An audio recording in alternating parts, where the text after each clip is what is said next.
Priyanka Chopra is an Indian actress, producer, and former Miss World, born on July 18, 1982.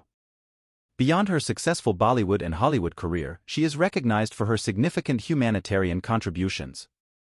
As a UNICEF Goodwill Ambassador since 2016, Priyanka has actively advocated for children's rights, education, and healthcare. She has supported various initiatives, including promoting immunization, empowering girls, and raising awareness about child marriage. Priyanka Chopra's dedication to philanthropy reflects her commitment to making a positive impact on global issues and using her influence to address social challenges. Check out her powerful story and dedication to advocate for gender equality. So in life, there are moments when you stop and ask yourself, how did I get here? Why am I standing here? Well, this is definitely one of those moments for me. And I find myself going back to the beginning. Back to my roots. I was born to incredible parents, amazing parents who served as doctors in the Indian Army. I was the firstborn, and as far back as I can remember, I made my parents very proud and happy 99% of the time. Okay, slight exaggerations of personal achievements are allowed from time to time, don't you think? My brother was born a few years later, and even then, nothing changed for me. We were both given equal opportunities, and I want to emphasize this. I want to really emphasize this for you because I don't think a lot of people might understand that being equal might seem very normal.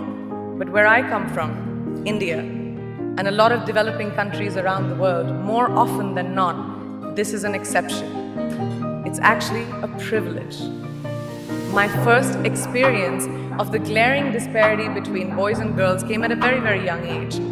I grew up in a middle-class family with extremely philanthropic parents who constantly reminded me and my brother how lucky we were and how giving back to those who were less fortunate was not a choice.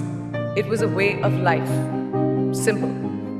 I was 7 or 8 years old when my parents started taking me on these visits in a traveling clinic to developing communities around and villages around the city that we lived in called Bareilly.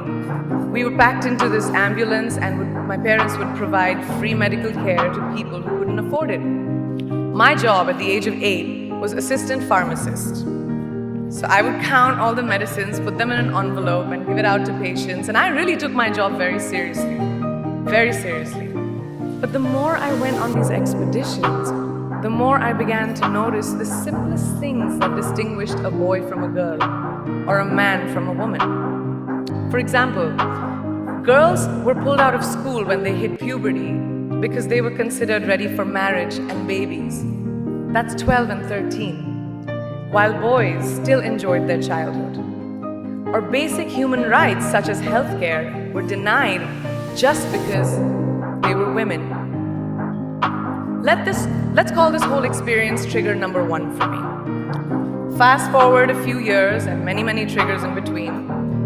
Like a producer-director, for example, early on in my career, I must have been about 18 or 19, telling me that if I didn't agree to the ridiculous terms or painfully low salary in his movie, that he would just replace me.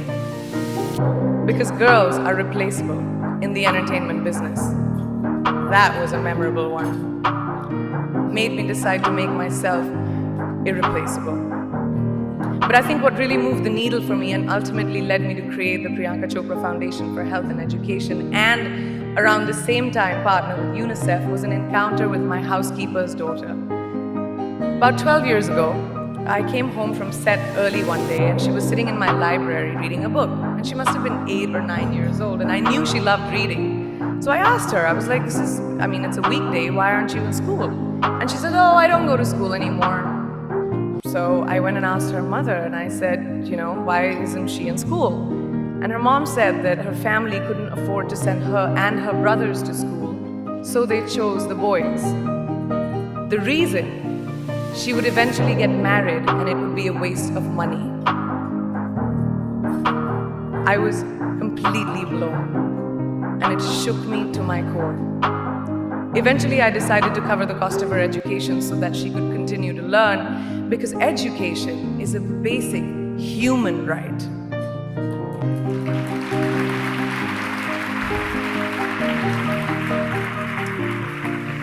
and a huge necessity, especially today. From that point on, I was determined to make a difference in as many children's lives as I could, in whatever big or small way that I could contribute. There's a really, really beautiful quote that I read recently, and I think it's absolutely appropriate to explain what I'm trying to say today. The hand that rocks the cradle, the procreator, the mother of tomorrow, a woman shapes the destiny of civilization. Such is the tragic irony of fate that a beautiful creation such as a girl child is today one of the gravest concerns facing humanity. Girls have the power to change the world. It is a fact, and yet today, girls are more likely than boys never to set foot in a classroom, despite of all the efforts and progress made over the last 2 decades. I'm just going to give you a stat, more than 15 million girls of primary school age will never learn how to read or write compared to 10 million boys. Primary school, it's the beginning of our future. Over the last 11 years, I have witnessed firsthand the incredible work that UNICEF does for children around the world, especially victims and survivors of child marriage, displacement, war, sexual violence. But there is still so much work to do. And for me, that is the fuel to my fire. The reason I am so committed to this cause, and that is where my passion stems from, because I know that a girl's education not just empowers families, but communities and economies. A result of her education, we all do better. It's just as simple as that. As entertainers and influencers sitting in this room, I feel that it's our social responsibility to be a voice for the voiceless, which is why I applaud each and every woman in this room for being such a badass.